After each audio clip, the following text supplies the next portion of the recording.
नमस्कार बंधुरा तुम्हारा केमन आছো सबाई आशा करी तुम्हारा भालो आছো आमिও কিন্তু खूब भालो आছি। देखो এখন কিন্তু 9:30টার মতো বাজে আর আজকে কিন্তু মঙ্গলবার মেয়ে চলে যাবে স্কুলে। ভাত রান্না করে ফেলেছি আর প্রেসার কুকারে আলু ছোট ছোট আলু সেদ্ধ করে নিয়েছি। তো মেয়ে খেয়ে চলে যাবে স্কুলে আর আমি এদিকে মাছগুলো বেছে নিচ্ছি অল্প। তোমাদের দাদাভাই মাছ নিয়ে আসলো, মাছ দিয়ে আলু দিয়ে ঝোল বানাবো আর তিতা করলা আলু ভাজা। আর ঠাকুমাই দেখো আলুগুলো ছুলে দিচ্ছে, অনেকটাই কাজ এগিয়ে যাচ্ছে তাই না, রান্নাবাড়িটা একটু তাড়াতাড়ি হয়ে যায় তাহলে। আলুগুলো সুন্দর করে বসে বসে ছুলে দিচ্ছে, তিতা করলা আলু ভাজা কেটে দিবে, কতটা সুবিধা হয়ে গেল তাই না। একদমই বসে থাকতে চায় না। দেখো আমি বসে বসে দেখো কয়েকদিন থেকে না এইখানে বারান্দার মধ্যে রান্না করছি।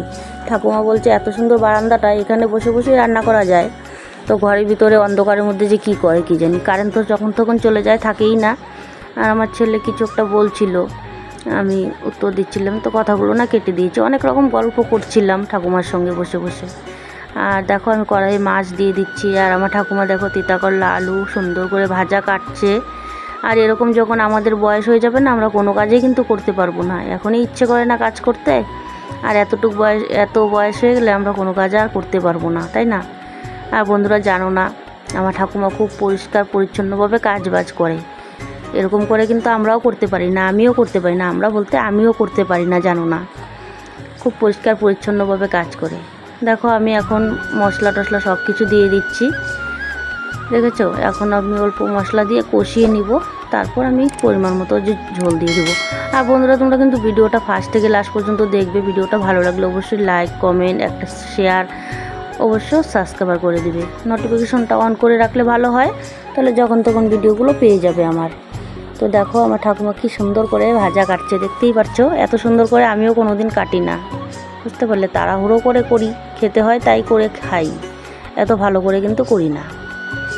দেখো আমাদের রান্না বাড়া কিন্তু শেষ। আমি রান্না করে নিয়েছি আলু ভাজা, তিতা করলা আলু ভাজা আর মাছের ঝোল।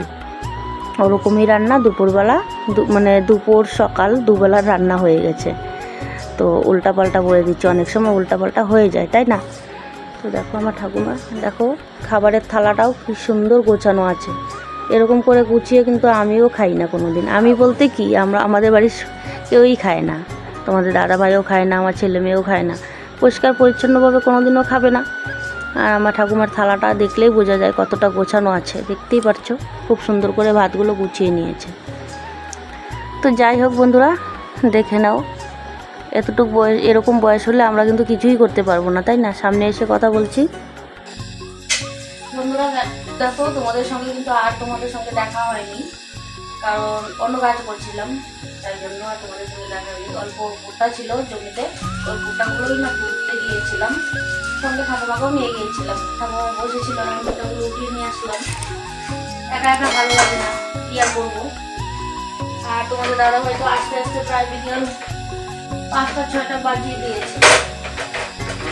আমি আর কি করবো একা একা, ঠাকুমাকে নিয়ে গেলাম সঙ্গে করে, ভুট্টাগুলো উঠিয়ে নিয়ে আসলাম। তার জন্য কিন্তু আর তোমাদের সঙ্গে দেখা হয়। তো যাই হোক, দেখো এখন আমার ঠাকুমা কি করছে দেখো একবার। আমি তো রুটি কিরকম করে বানাই তোমরা তো দেখেইছো আগেও। আজকে ঠাকুমাই রুটি মেখেছে আটা, তারপর রুটি বেলে দিচ্ছে আর আমি বসে বসে রুটিগুলো বানাচ্ছি। আর বন্ধুরা দেখো আমার কি অবস্থা হয়েছে পায়ে। তো আজকে আর রাত্রে করে দেখতে পাবে না, কালকে দেখাবো। কাঁচা কাঁচা নখ একটা উঠে গেছে, এরকম ভাবে জমিতে গিয়ে মানে হোঁচট খেয়েছি ভুট্টা গাছের সঙ্গে। তো পুরো নখটাই উঠে গেছে একবারে, রক্তারক্তি বলার মতো। যদি মোবাইলটা নিয়ে যেতাম না তাহলে দেখতে যেত কি অবস্থা হয়েছে।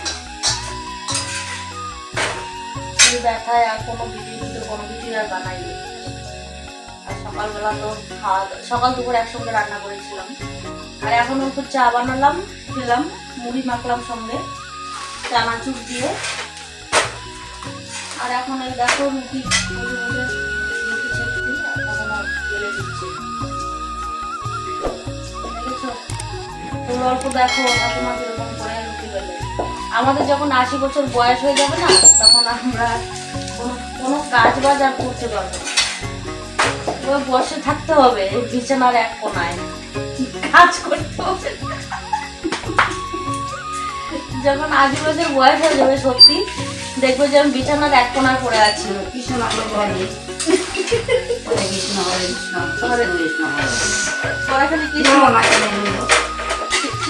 নেব।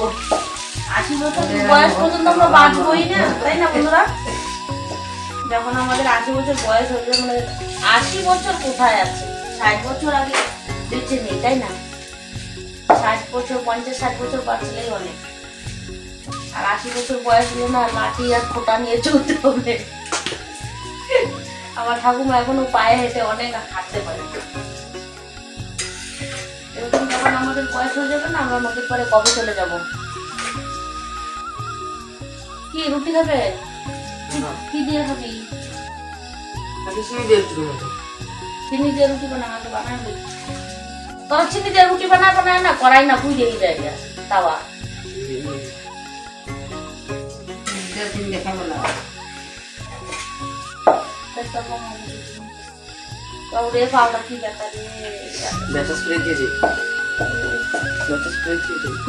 পুরোটাই গেছে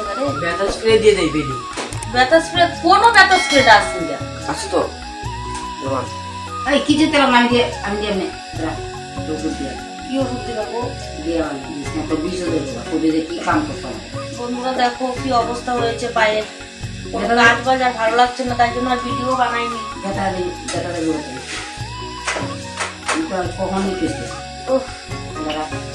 দেখা যায় না, বন্ধ হয়ে গেল।